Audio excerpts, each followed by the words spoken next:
28 years ago, a torso washed the name off a young mother and sent it drifting into rumor. She was Peaches, because of a bitten heart tattoo on her chest, her daughter, Baby Doe. For decades, they were whispers pinned to a coastline. On December 18, 2025, a 66-year-old former trooper entered a Nassau County courtroom and answered, "Not guilty." Prosecutors say DNA now speaks for the dead. The defense says they'll fight that voice in court. Tonight, we follow the evidence, no monsters in the dark, just the ordinary horror of betrayal and the science that refuses to forget. The case began in June 1997, when a torso later linked to a young black woman was found near Hempstead Lake State Park in Nassau County, Long Island. The peach tattoo, heart-shaped with a bite and 2 drips, gave the victim a nickname, Peaches.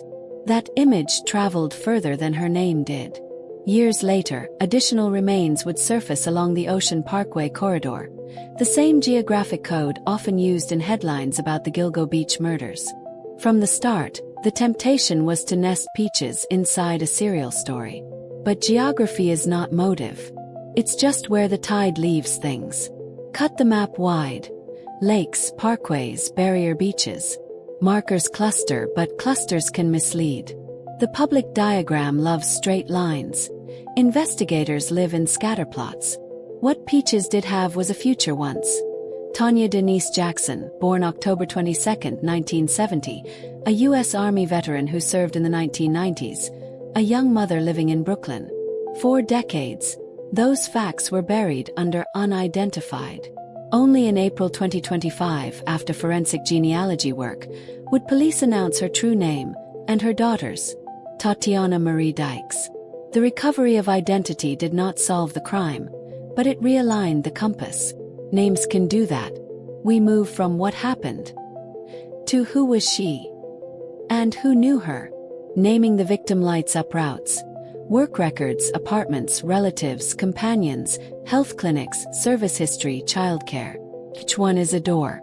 By late 2025, investigators said genealogical work, combined with new DNA testing, formed the backbone of a case.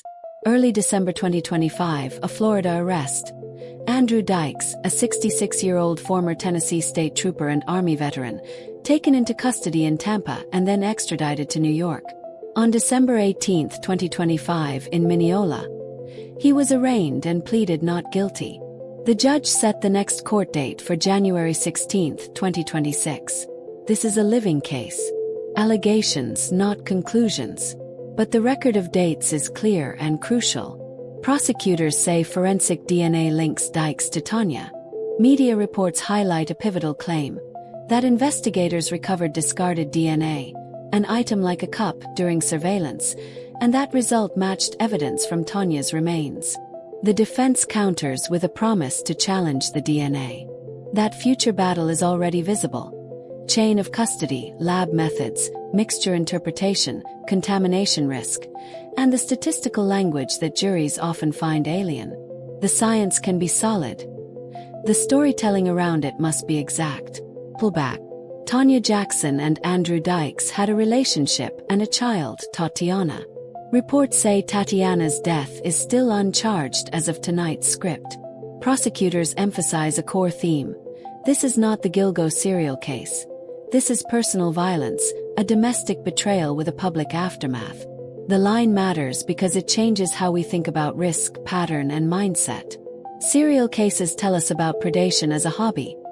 Domestic cases tell us about predation as an argument, a secret, a panic, or a plan. For years, the name Peaches drifted in the same headlines as Gilgo. That was a narrative convenience. Investigators now separate Tanya's case and Tatiana's case from the serial cluster attributed to Rex Heuermann. Proximity does not equal cause. Still, the psychic damage of the linkage matters.